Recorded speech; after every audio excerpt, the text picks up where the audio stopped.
Okay.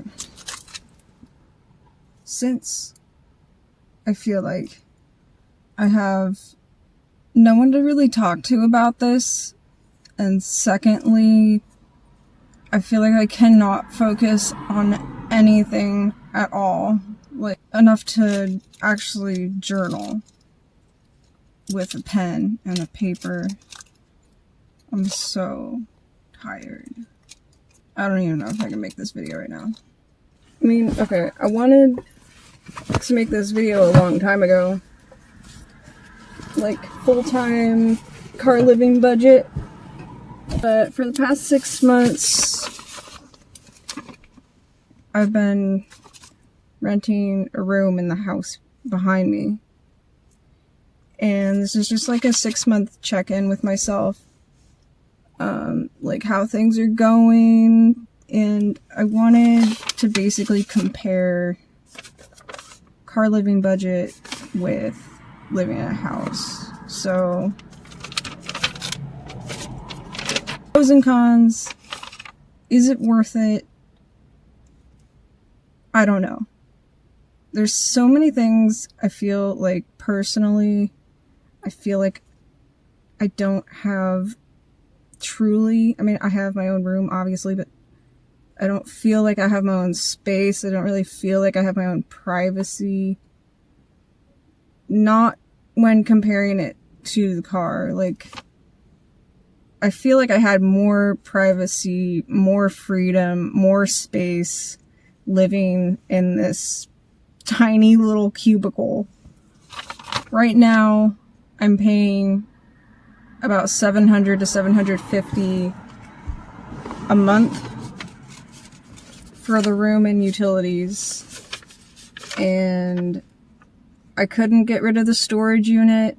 I'm still paying for a storage unit, which is $130. I'm paying for OneDrive storage for like photos, videos, etc. That's $11.01. My phone bill is $60 a month. My car insurance is $164.33. And I do have this snapshot device program that I'm a part of that ends in, I think, September, and then you're like graded, and then you return it, and I think it kind of just, I don't know, I think it stays like that. I mean, we'll find out. I'll let you guys know in September.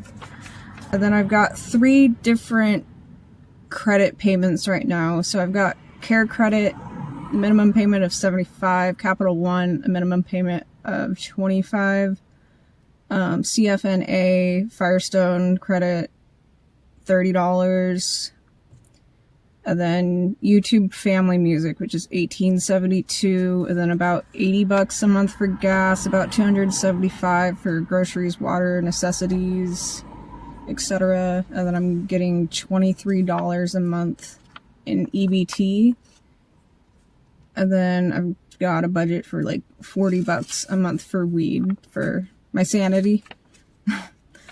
And then annual payments, I pay $93.25 a year in December for my tabs, my registration for this Mustang.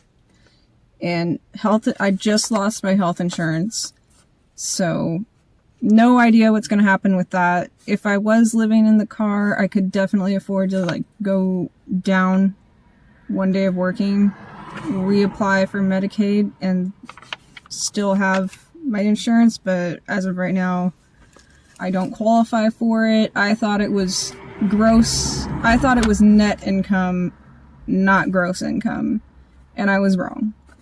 So that really sucks. So total a month is, and this is rounding down, is one, and I technically really should have renter's insurance, which is like $20 a month, but I like just haven't done it yet. So $1,609.06 a month living in the house. And mind you, I work about 28, 30 hours a week. And that's about, I make $17.25 an hour, but after tax it's about $15.36. So that's about $17.20 a month at 28 hours, just rounding down, just to be on the safe side. And then comparing that to living in the car full time,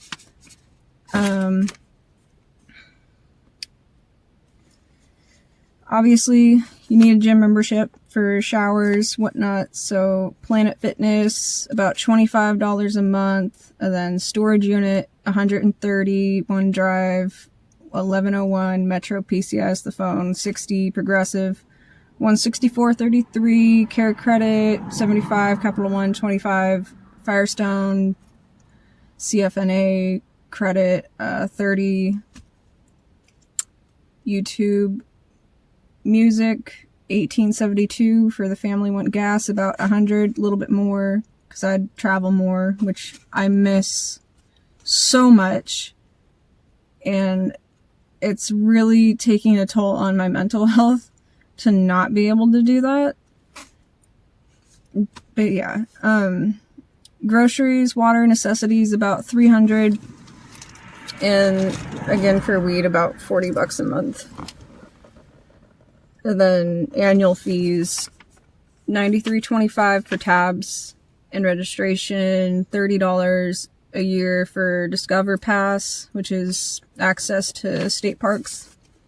And then America the Beautiful Pass, $80 a year, which is access to national parks. And then Planet Fitness annual fees, about $55 a year. So that's about $258.25 a year.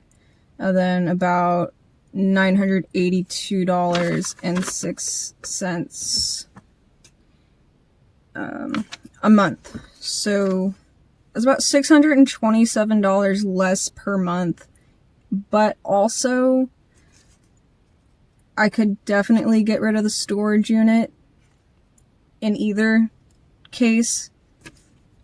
And then I would have more money to pay off all of my debt. So I wouldn't have $130 going towards storage, and I wouldn't have $130 going towards straight up minimum credit fees.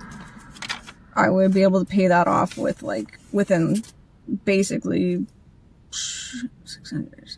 I've got $1,850 on Care Credit, $700 on Capital One, and then about $400. I just had some work done on the car. I had a fuel induction done, and then I got a lifetime alignment.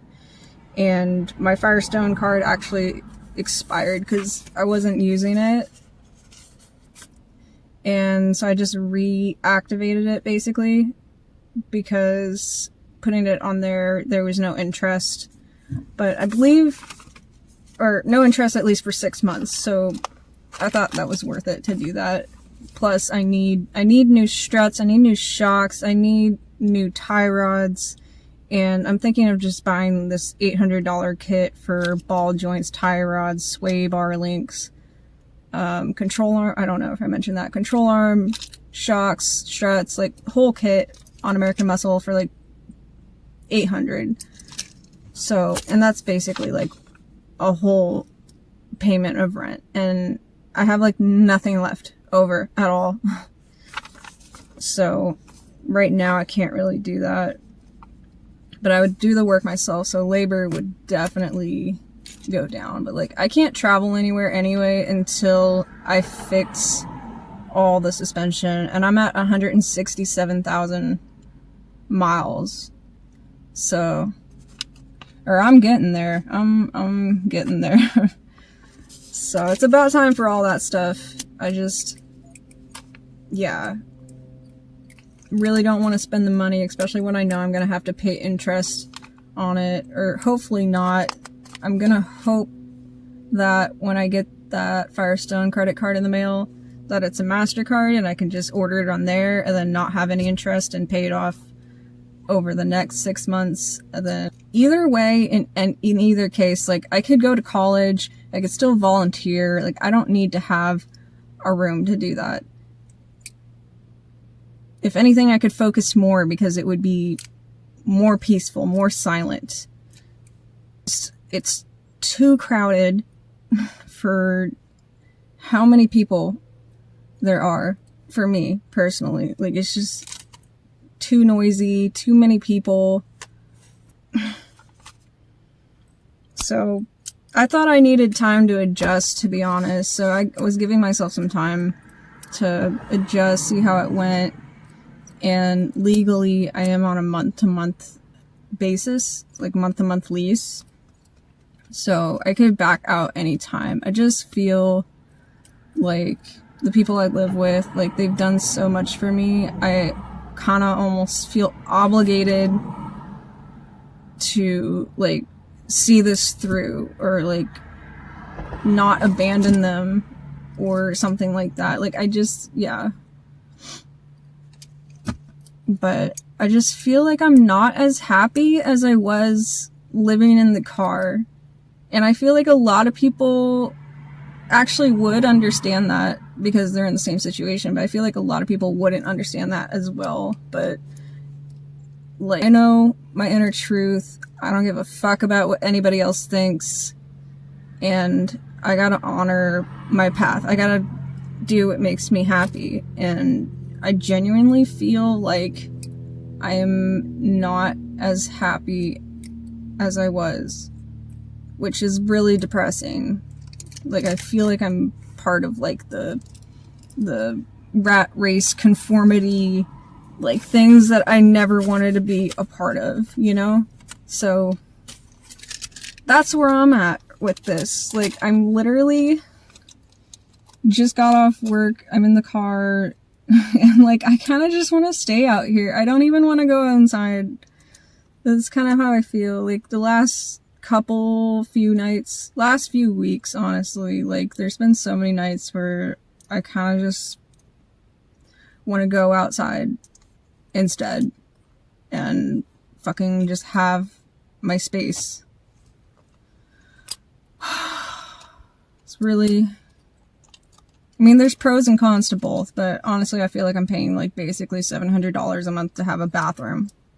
Like, that's really, I feel like, the one main thing that is nice to have is access to a bathroom. But I think if I just put more money towards setting up solar panels on the roof, getting a fridge, I want to see if this mattress will, if I take those panels off, and that thing that, like, comes down, whatever that is, don't know what it's called, and if I could fit this mattress through the trunk and then have this entire area for some sort of sink and gray water system, 12-volt fridge, the power unit attached to the solar panels on top, and have that area, like, to just lounge and stuff, and, like, have another place to sit aside from the driver's seat, that would be nice. So I want to get,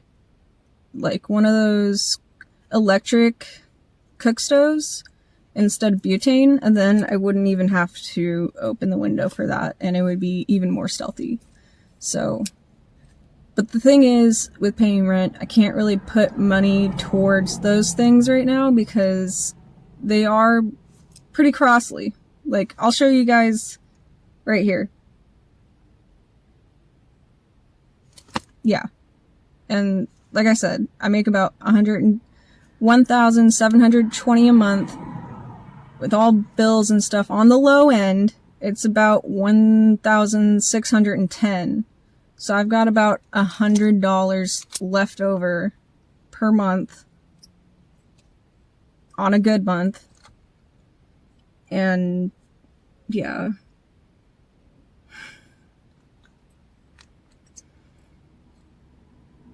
I don't know. What should I do?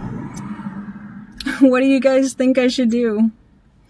I mean, ultimately, obviously, it's up to me, but I'd love to hear your ideas and opinions, your experiences. Yeah. because there's no one in my life I can really talk to about these kinds of things, and it's just been weighing on me for basically the entirety of my stay living there. So,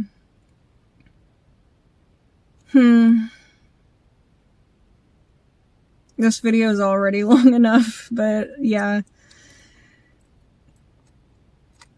Well, at least we were able to go over the budget. Anybody else who, you know, was struggling with the same problem, same conundrum. I think that's how you say that word. I'm tired, so don't hold me to it. Conundrum. Yeah. Aside from that, I don't know. I really don't. Okay, take care, guys. I'll see you next time.